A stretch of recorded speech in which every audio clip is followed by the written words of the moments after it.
प्रधानमंत्री नरेंद्र मोदी ने बिहार के बेतिया में लगभग 13,000 करोड़ रुपए की विकास परियोजनाओं का लोकार्पण और शिलान्यास किया। श्री मोदी ने कहा, डबल इंजन सरकार से राज्य अपने पुराने गौरव को प्राप्त करने की ओर तेजी से अग्रसर। राष्ट्रपति द्रौपदी मुर्मू ने नई दिल्ली में 94 कलाकारों को संगीत नाटक अकादमी पुरस्कार प्रदान किए। कहा, देश की संस्कृति और परंपरा में कला का महत्वपूर्ण स्थान है। पश्चिम बंगाल पुलिस ने संदेश खाली में प्रवर्तन निदेशालय के अधिकारियों पर हमले के मुख्य आरोपी पूर्व टीएमसी नेता शेख शाहजहां को सीबीआई को सौंपा। आईएनएस जटायु को लक्षद्वीप के मिनिकॉय में नौसेना में शामिल किया गया। खेल मंत्री अनुराग सिंह ठाकुर ने कहा, खेलो इंडिया गेम्स के पदक विजेता खिलाड़ी सरकारी नौकरियों के लिए पात्र। और फ्रेंच ओपन बैडमिंटन में किदाम्बी श्रीकांत और पीवी सिंधु सिंगल्स के प्री क्वार्टर फाइनल में पहुंचे। समाचार संध्या के साथ मैं कनकलता। प्रधानमंत्री नरेंद्र मोदी ने कहा है कि बिहार में केंद्र सरकार द्वारा किए गए बड़े निवेश से राज्य का चहुमुखी विकास सुनिश्चित होगा और युवाओं के लिए रोजगार के अवसर उपलब्ध होंगे। उन्होंने आज पश्चिम चंपारण जिले में बेतिया से लगभग 13,000 करोड़ रुपए की विभिन्न विकास परियोजनाओं का उद्घाटन और शिलान्यास किया। बेतिया में एक जनसभा में उन्होंने कहा कि बिहार का विकास विकसित भारत के लिए भी महत्वपूर्ण है। मुझे खुशी है कि बिहार में विकास का डबल इंजन लगने के बाद विकसित बिहार से जुड़े कार्यों में और तेजी आ गई है। आज भी करीब 13,000 करोड़ रुपए की योजनाओं का उपहार बिहार को मिला है। विकसित बिहार के लिए हम यही तेजी पकड़नी है, इसी तेजी को बनाए रखना है। श्री मोदी ने कहा कि लालू प्रसाद यादव की सरकार के समय राज्य में जंगल राज था, जिसने युवाओं के भविष्य और भाग्य को बर्बाद कर दिया और युवा देश के अन्य भागों में पलायन के लिए विवश हो गए। प्रधानमंत्री ने कहा कि एनडीए सरकार ने इस स्थिति को बदल दिया है और राज्य के लोगों को अपने राज्य में ही नौकरियां मिल रही हैं। श्री मोदी ने आईएनडीआई गठबंधन की आलोचना करते हुए कहा कि बिहार को 20वीं सदी के लालटेन युग में वापस ले जाना चाहता है। इससे पहले प्रधानमंत्री ने कोलकाता से 15,400 करोड़ रुपए की कनेक्टिविटी की विभिन्न परियोजनाओं का लोकार्पण और शिलान्यास किया। श्री मोदी ने नदी के नीचे चलने वाली देश की पहली मेट्रो सेवा का कोलकाता मेट्रो के हावड़ा मैदान एस्प्लेनेड खंड का शुभारंभ किया। श्री मोदी ने कहा, एक साथ Kolkata metro, Pune metro, Kochi metro, Agra metro और नमो भारत ट्रेन से जुड़े नए रूट्स का विस्तार हुआ है। देश के पब्लिक ट्रांसपोर्ट को आधुनिक बनाना भारत सरकार की प्राथमिकता है। प्रधानमंत्री ने उत्तर 24 परगना जिले के बारासात में एक महिला जनसभा में कहा कि ये कार्यक्रम इस बात का प्रमाण है कि भाजपा कैसे नारी शक्ति को विकसित भारत की शक्ति बना रही है। श्री मोदी ने कहा कि टीएमसी के शासन में राज्य की महिलाओं को प्रताड़ित किया जा रहा है। नारी शक्ति के आक्रोश का ये ज्वार संदेश खाली तक ही सीमित नहीं रहने वाला। टीएमसी के माफिया राज को ध्वस्त करने के लिए बंगाल की नारी शक्ति निकल चुकी है।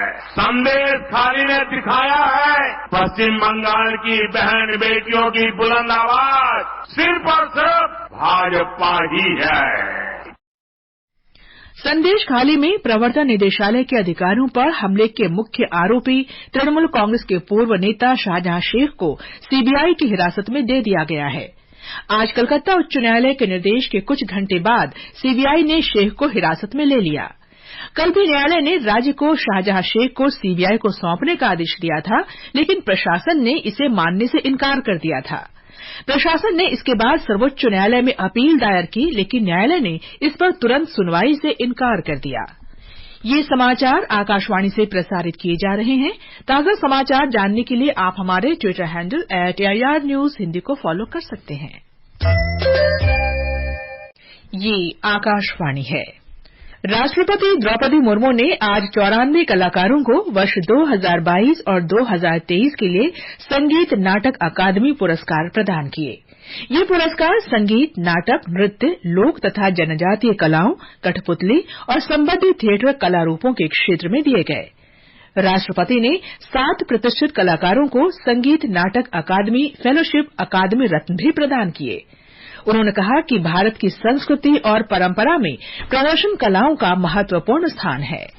हमारी सांस्कृतिक विरासत में परफॉर्मिंग आर्ट्स का महत्वपूर्ण स्थान रहा है। प्राचीन काल से ही कला विधाओं को भारतीय संस्कृति में उच्च स्थान दिया गया है। भरत मुनि के नाट्य शास्त्र को वेदों के समकक्ष रखते हुए उसे पंचम वेद कहा गया है। कलाकार अपनी कला के माध्यम से रूढ़ियों और पूर्वाग्रहों को चुनौती देते रहे हैं। हमारी कलाएं भारत की सॉफ्ट पावर का सर्वोत्तम उदाहरण है। गृहमंत्री अमित शाह ने कहा है कि आगामी लोकसभा चुनाव से राष्ट्र के अगले 25 साल का भविष्य निर्धारित होगा। मुंबई में इंडिया ग्लोबल फोरम निवेश सम्मेलन में श्री शाह ने कहा कि 1 दशक के प्रदर्शन और भविष्य के लिए एक व्यापक रोड मैप के साथ भाजपा प्रधानमंत्री के नेतृत्व और मार्गदर्शन में चुनाव लड़ेगी। कॉरपोरेट मामलों के राज्य मंत्री राव इंद्रजीत सिंह ने कहा है कि सरकार देश में पूंजी प्रवाह को बढ़ावा देने के लिए अंतर्राष्ट्रीय मानकों के अनुरूप पारदर्शी वित्तीय रिपोर्टिंग व्यवस्था को बढ़ावा देने के लिए प्रतिबद्ध है। नई दिल्ली में श्री सिंह ने 2047 तक विकसित भारत के लक्ष्य को प्राप्त करने में कॉरपोरेट क्षेत्र की भूमिका को महत्वपूर्ण बताया।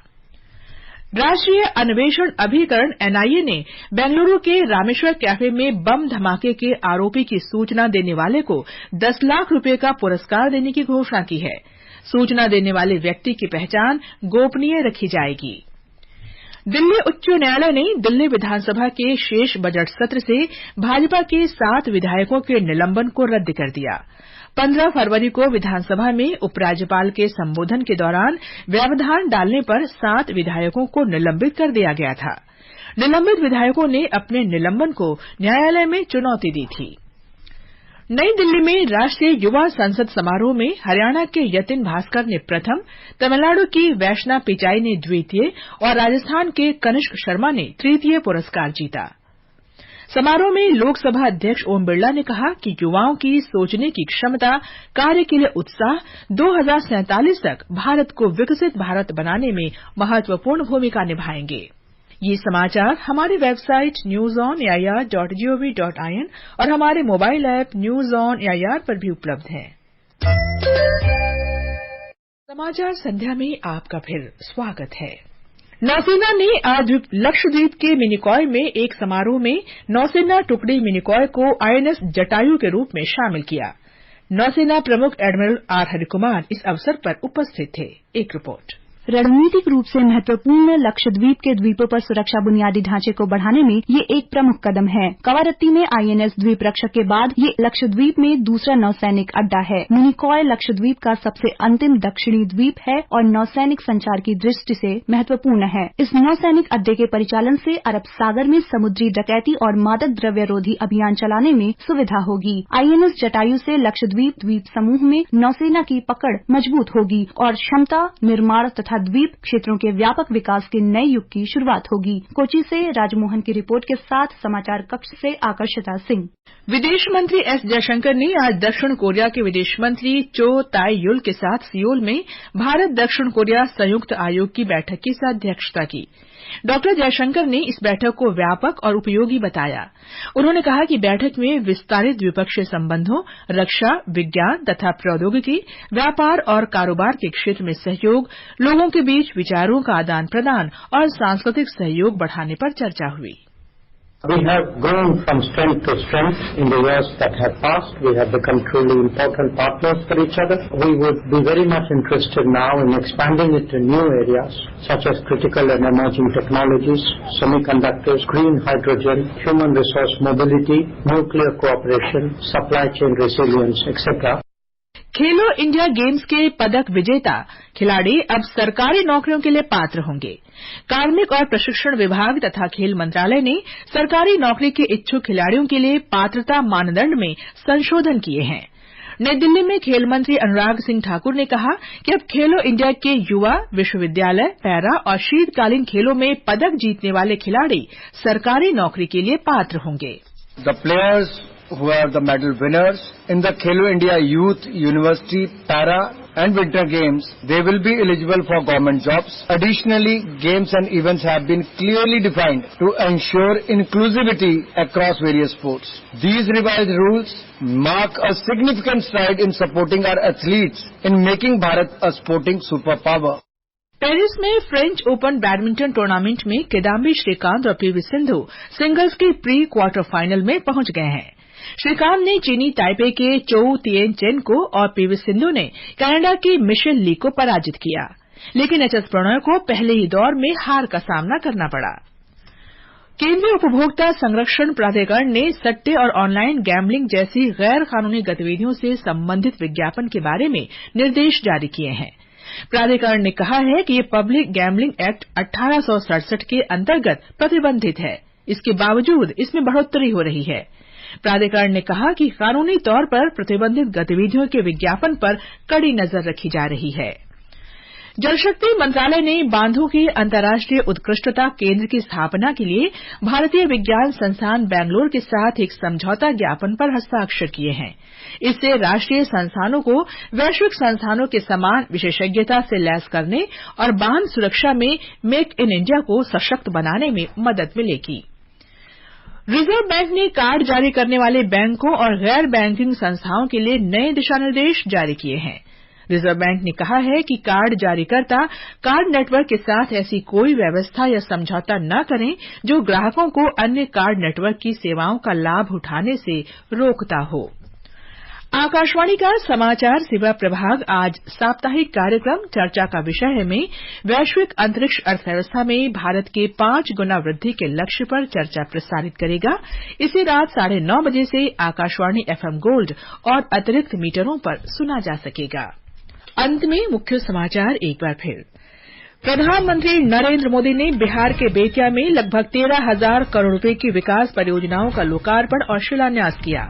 श्री मोदी ने कहा, डबल इंजन सरकार से राज्य अपने पुराने गौरव को प्राप्त करने की ओर तेजी से अग्रसर। राष्ट्रपति द्रौपदी मुर्मू ने नई दिल्ली में 94 कलाकारों को संगीत नाटक अकादमी पुरस्कार प्रदान किए। पश्चिम बंगाल पुलिस ने संदेशखाली में प्रवर्तन निदेशालय के अधिकारियों पर हमले के मुख्य आरोपी पूर्व टीएमसी नेता शेख शाहजहां को सीबीआई को सौंपा। आईएनएस जटायु को लक्षद्वीप के मिनिकॉय में नौसेना में शामिल किया गया। खेल मंत्री अनुराग सिंह ठाकुर ने कहा, खेलो इंडिया गेम्स के पदक विजेता खिलाड़ी सरकारी नौकरियों के लिए पात्र। और फ्रेंच ओपन बैडमिंटन में किदाम्बी श्रीकांत और पीवी सिंधु सिंगल्स के प्री क्वार्टर फाइनल में पहुंचे। इसके साथ ही समाचार संध्या का ये अंक समाप्त हुआ। नमस्कार।